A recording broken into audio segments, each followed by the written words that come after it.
Ever since her first appearance back in 1997 as part of Final Fantasy VII's ensemble cast, Tifa Lockhart has become an incredibly popular character within the franchise. But she's also achieved much more than that, as she's often held in the same regard as Lara Croft, Samus and Zelda when it comes to influential female characters that can be found within video games. It makes sense therefore that Square Enix would look to promote Tifa as much as possible throughout their own properties, and in that regard they certainly have not disappointed. Outside of the compilation of Final Fantasy VII, Tifa has appeared in a whole host of other Final Fantasy properties such as Dissidia Duodecim, Theatrhythm, Mobius, Record Keeper, World of Final Fantasy and Final Fantasy Explorers. She's also had cameos in other Square games such as Ehrgeiz and Kingdom Hearts. And it's due to all of this exposure that there are plenty of fun and interesting facts rolling around about Tifa Lockhart, some of which perhaps aren't all that well known, such as the story relating to how she came to exist as a character within the narrative of Final Fantasy VII, and the unconventional relationship that she has with Cloudstrife and Sephiroth that is much, much deeper than the incident at the Nibelheim Macro reactor suggests. And it's interesting pieces of trivia like this that we're going to be running through today.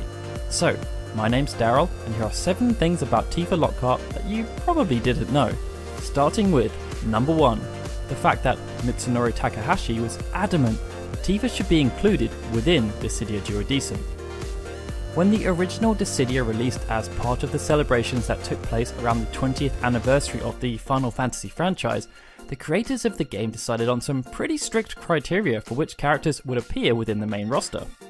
For the heroes, it should be the main character, which aside from Final Fantasy VI, was actually pretty clear for the other games. And for the villains, they would choose the one character which had the strongest rivalry to the chosen hero, as opposed to just choosing the final boss of each of the games. It meant that there were only 2 characters per game, so despite there being good candidates outside of the 2 selected, they just couldn't be included. When work started on a sequel, it was therefore decided that the criteria for selection should be much less strict. This opened the door for numerous characters to appear from outside of the previously designated heroes and villains, as it meant that multiple characters could appear from each of the games. With this in mind, Inori Takahashi, who was the director of Dissidia Duodecim, was rather keen on one character in particular making an appearance. Yep, you guessed it, Tifa Lockhart. As she was one of the few traditional martial artists that appeared in the franchise, this made perfect sense, as it not only meant that they could latch onto her significant popularity, but it also meant that they could experiment with new gameplay styles. And as Tetsuya Nomura once said in an interview, Takahashi apparently told the team that if they couldn't find a way of getting Tifa into the game, then they might as well not bother continuing to work on the sequel.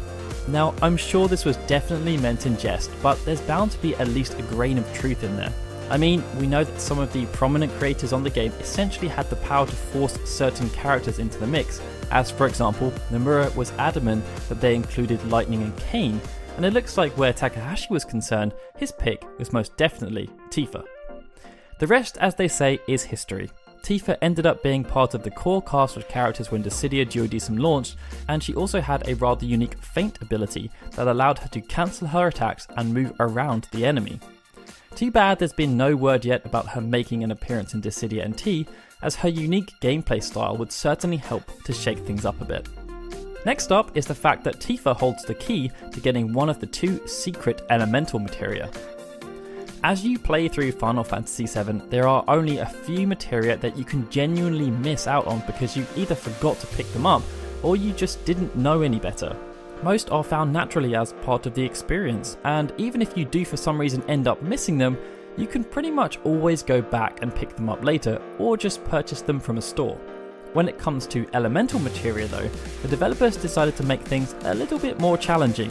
Yes, you can naturally find one in Mount Nibel, but there are 2 others that can only be obtained at certain times, and if you miss them, they're gone forever. The first appears during Disc 1 as part of the infiltration of the Shinra building.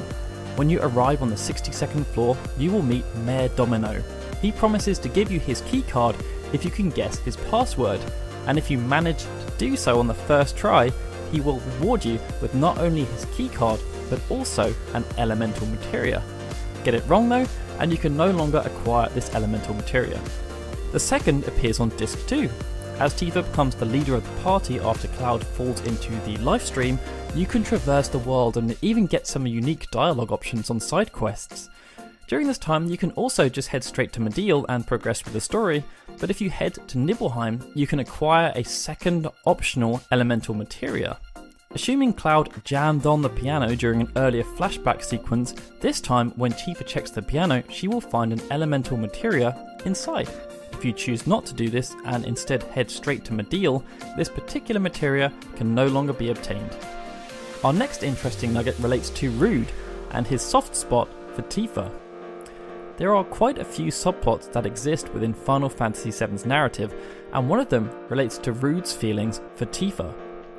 Rude, unlike the other members of the Turks, is a man of very few words. Often, when we see him appear throughout the game, his dialogue amounts to different degrees of silence. But there is one particular scene in Gongaga where Rude opens up to Reno about a girl he's interested in, which turns out to be Tifa Lockhart. This in itself was rather surprising as she was essentially the enemy, but it actually has an extra layer of character development. In the past, Rude was in a relationship with a woman named Chelsea, and she turned out to be an Avalanche spy. Reno was the one who had to be the bearer of bad news in this instance, so when Rude reveals his thoughts around Tifa, Reno knows it's not all that ideal for numerous reasons. Rude's feelings for Tifa actually go beyond just simple exposition though, as it has a direct impact on gameplay. Whenever you are fighting against the Turks and Tifa is in the party, Rude will never attack Tifa unless she's the only party member left alive. And even if that is the case, there's still a 50% chance that he will just flat out refuse to attack her. Next up, we're going to delve into the relationship between Tifa and Sephiroth.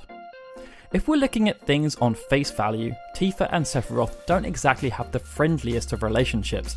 Not only did Sephiroth completely destroy Tifa's hometown, he also killed her father and significantly wounded her inside the Mako reactor. And if it wasn't for the heroic efforts of a martial artist called Zangan, she would have likely been taken prisoner by Shinra as part of the cover-up and used for some of Hojo's nefarious experiments. Looking a bit deeper though, there's actually a lot more to the relationship between Tifa and Sephiroth than initially meets the eye. You can see this subtly shown within Final Fantasy VII, but it was actually within the Kingdom Hearts franchise that Nomura was able to make it much more pronounced.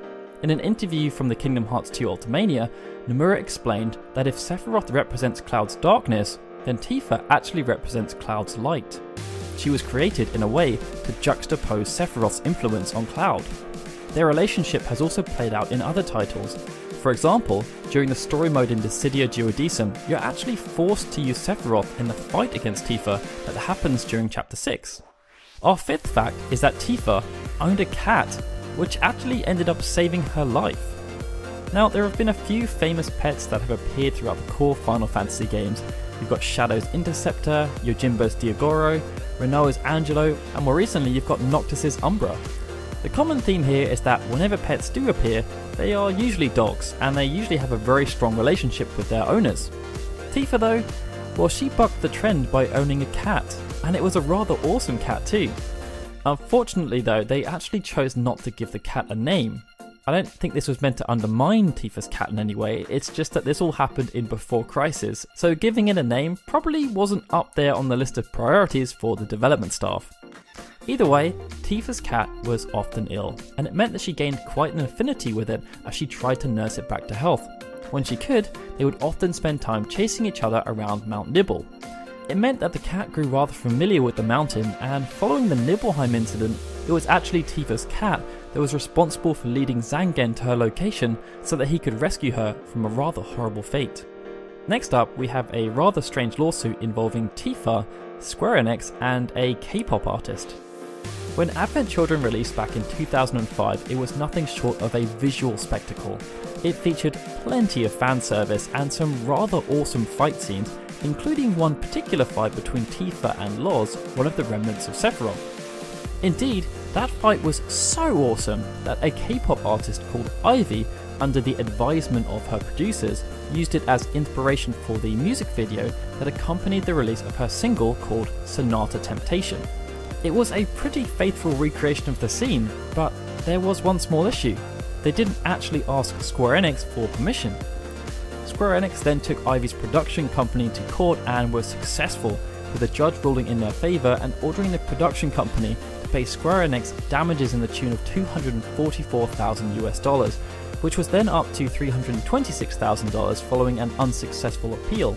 This was the largest amount ever awarded as damages in the case of infringing a single piece of work of art, and Square Enix used this win to highlight just how much recognition and value the Final Fantasy brand had clearly obtained in South Korea. 2 years after the lawsuit, Ivy then lodged her own lawsuit, this time against her management, and after a 9-month legal battle, she was actually able to sever ties and start fresh. Lastly, we have the fact that Tifa was only created following the decision to have Aerith die. In the earliest stages of Final Fantasy VII's development, the team planned to have only 3 playable characters: Cloud Strife, Aerith Gainsborough, and Barrett Wallace. But this all changed following a conversation between senior staff members where it was decided that one of these characters should die at some point during the game. After much discussion, or as Kazushige Nojima put it, racking their brains, the producers chose Aerith as the character who would be sacrificed, and in doing so, they opened the door for a second heroine to join the cast. This ended up being Tifa, and they felt that her introduction would be an interesting route for the narrative to take, as it would allow for the hero's interest to waver between Aerith and Tifa due to their differences. They wanted Tifa to be seen as the childhood friend who's been with you since nursery school, and Aerith to be the girl who transfers school midterm and then quickly leaves for another school after making a big impact.